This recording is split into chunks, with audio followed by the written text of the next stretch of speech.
China, Russia and Iran are flooding the global information space with false claims about coronavirus, according to U.S. officials, who say one of the biggest lies, that the virus is a U.S. bioweapon and was brought to China by U.S. Army personnel, is just the latest in a surge of propaganda aimed at undermining America's image on the world stage. The converging operations find Beijing, Moscow and Tehran using a vast web of social media accounts, fake news outlets and state-controlled global satellite media to promote false claims by academics and, at times, actual government officials to blame Washington for the crisis now gripping most of humanity. It's a situation that the head of a key State Department counter-disinformation office says has prompted U.S. officials to ramp up their own efforts to counter coronavirus lies that were first seeded by Russia in January and that China is now pushing in a bid to make Beijing appear as a superior global power to the United States. U.S. Special Envoy Lee Gabrielle, who leads the department's Global Engagement Center, told the Washington Times on Sunday that the Chinese are engaged in an all-out aggressive campaign to try to reshape the global narrative around the coronavirus, essentially to the degree of trying to provide an alternate reality of what has actually happened since December. Ms. Gabrielle's assertion, in an exclusive interview, comes amid a widening row between Washington and Beijing that burst into public view last week when the spokesman for China's foreign ministry suggested on Twitter that the U.S. military might have brought the coronavirus to the Chinese city of Wuhan. Teams of international scientists, including several from inside China, have for more than a month agreed the virus actually came from a wet market in Wuhan, where fish, poultry and other animals are slaughtered on the premises, and that any other claims about the virus' origins are bogus. But Ms. Gabrielle and other U.S. officials say that has not stopped three of the world's top purveyors of state-sponsored propaganda from pouncing on the current moment of global panic to try and sully America's image, with China increasingly taking a lead role. Two narrative tracks that we're seeing advanced by China is malign information trying to finger the U.S. as the origin of the coronavirus, and then the second narrative track is what we call Brand China, which is the Chinese government's effort to try and turn the crisis into a new story about the supremacy of the Chinese Communist Party as opposed to democratic systems that have allegedly mishandled the crisis, Ms. Gabrielle told The Times. So, it's basically a China good, everyone else bad narrative. We've seen China mobilize its global messaging apparatus, and this includes state media, Chinese diplomats writing articles in local or overseas media to basically push out the overall narrative that depicts China as the world's model and global leader under the Chinese Communist Party, she said. This has caused us to have to react with a full-spectrum activation of our own public messaging and diplomatic engagement, and really just having to push access to fact-based information by our own communicators so they're able to counter these false narratives with local audiences. The effort is being spearheaded by the Global Engagement Center, GEC, with the goal of reminding audiences that authoritarian regimes not only clamp down on the free flow of truthful information, they use government-controlled organs to spread lies. Inside the U.S. response. It's anything but easy. The risk is always there that U.S. government information operations can backfire and themselves draw accusations of being propaganda. But there's also the concern that drawing attention to false narratives might only serve to further promote those lies. Once a false narrative is out there, it's almost impossible to undo, and repeating that false narrative when trying to correct it reinforces it, said Ms. Gabrielle.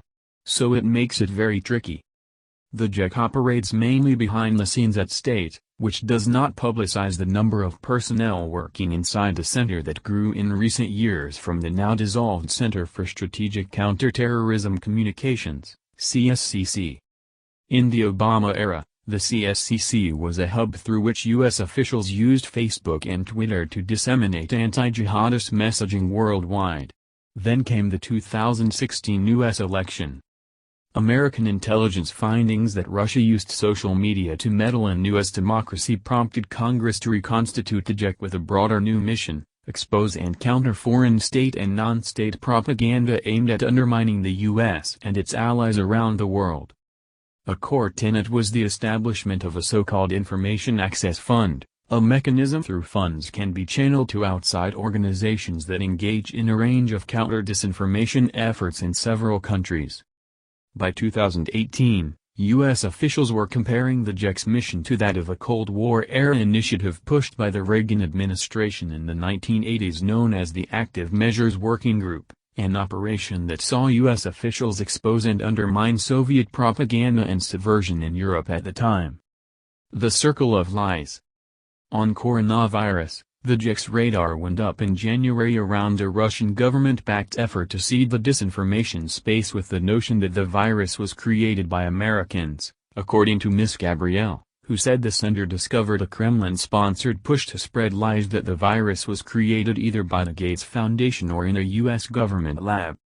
U.S. officials responded by circulating information showing how the lies began with Russian officials and were promoted in a coordinated effort via Russian state-sponsored social media accounts and such Russian government-owned global media as Sputnik and RT, as well as through swarms of fake personas online and conspiracy websites pretending to be news outlets.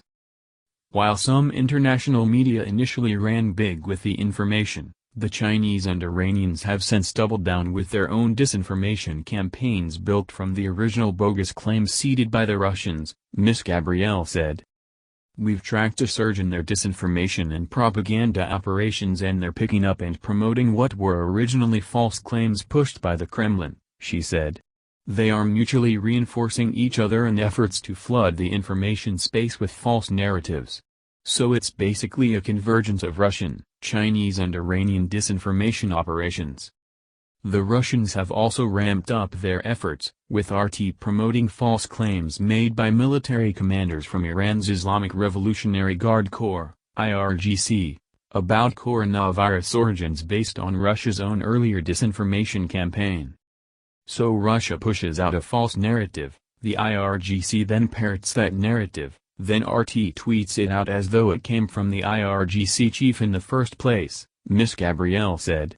Another example we've seen is the Chinese Foreign Ministry spokesperson Zhou Lijian, who used Twitter to highlight a false narrative from a source that's already been identified as a supporter of Russia's disinformation ecosystem.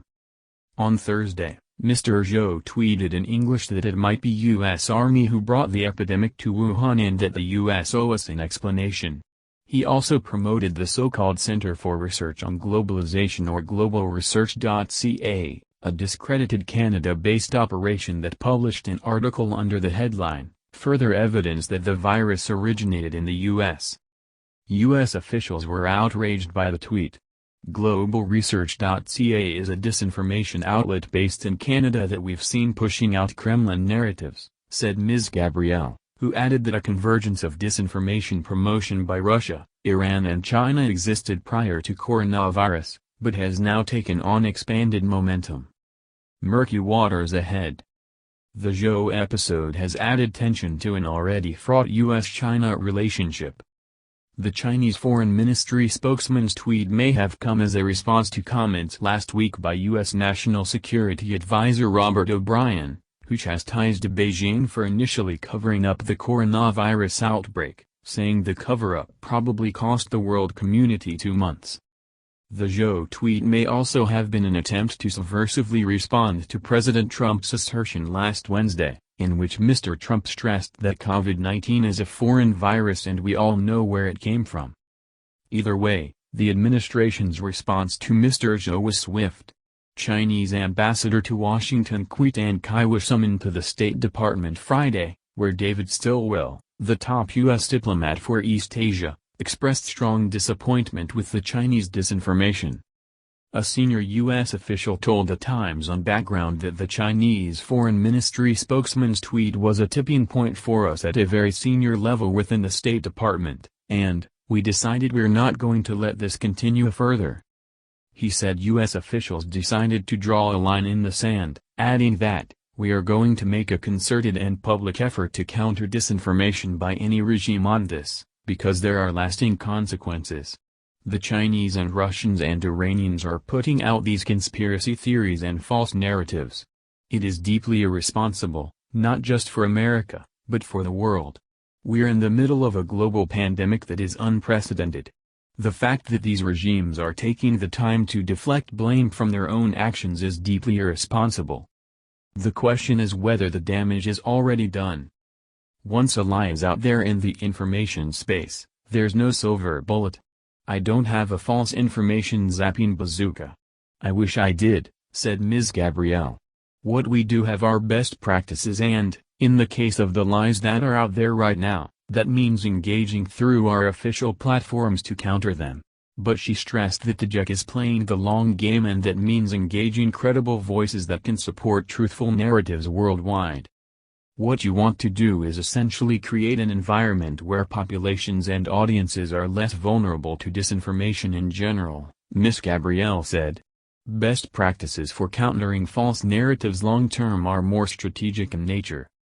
We've also supported things like the development of secure networks for investigative journalists in sensitive environments to help enable them to share information, she said. Exposing previous examples of disinformation by questionable sources, she said, is part of the effort to flood the space with accurate information, and can involve engaging third-party credible voices, for example, non-US government voices, to be able to get the truth out there. Third-party voices can include fact-checking organizations, NGOs, investigative journalists, other governments, local community leaders, or social media influencers, she said. We work with organizations worldwide to do that long-term approach of increasing resiliency, decreasing vulnerability, and then inoculating audiences to disinformation.